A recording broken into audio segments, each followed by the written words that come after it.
lang nakaraang linggo, isang selfie na mag-ama ang nakita ng mga kapatid ni nanay. At ang background ng kanilang selfie looks familiar daw. Pamilyar ho ba sa inyo yung background ng picture? Opo. Saan ho ba yun? Yung po sa Taytay. Sa Taytay. Ano ho yung bahay niya? Opo. Nang malaman ang posibleng kinaroroonan ng bata kasama ang resibo, agad nakipag-ugnayan ang pamilya sa Municipal Social Welfare Development Office o MSWDO ng Taytay Rizal. Agad silang nagpa-monitoring visit sa Violence Against Women and Children o VAUCI ng barangay para tignan ang kalagayan ng bata sa puder ni tatay. Pero ang bata rin lang daw ang nag-aalaga. Naku po! Where ba you, tatay? At ang tinitirhang bahay, malapit daw sa bangin. Mukhang delix yan, tay. Nang malamang at risk o malapit sa posibleng panganib ang kinaroroonan ni Baby, agad pinuntahan ng MSWD officer kasama ang VAUCI ng barangay ang tirahan para masuri ang lugar at makipag-usap ng personal. Dito na nila nakita ang totoong kalagayan ni Baby. Hindi amenable sa isang bata yung ganitong tirahan.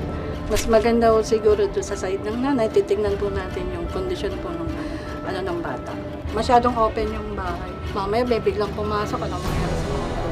Lalo't very open yung paano pag wala kayo tayo?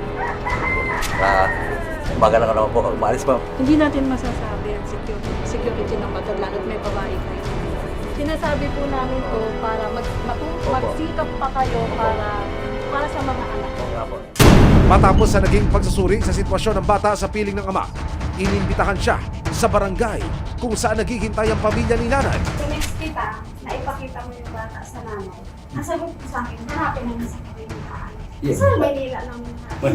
Baka ibang attack nun. Sino naghahawak ng cellphone maligid? Minsan nagpatid ko. Kasi, Hindi tama yun. ano nga ng ganyan. Ikaw ang kausap ko eh. Paano mas ba? Posible naman yun. Hanapin. Wala akong sinabi na lang hanapin. Andito mo ang mga chat mo, walang bura-bura yan. Bago pa magkapikunan, ipinaliwanag sa parehong panig kung ano ang magiging desisyon ng Taytay MSWD. Pag hindi po kasal ang mag-partner, ang 7 years old below po ay napupunta po sa nanay.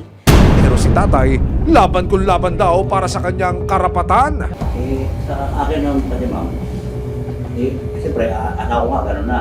Pwede rin po sa akin, ba't hindi po ako pwede mag-alaga? Sino po naiiwan?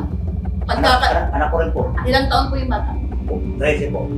Minor po yun. Hindi po. That is one of the negligence ng father na ipagkatiwala sa isang minor de edad ang isang bata.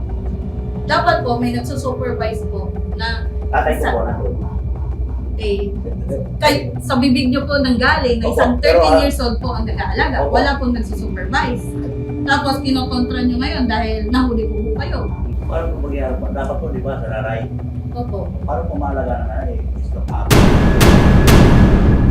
Resibo, walang lusot ang may atraso.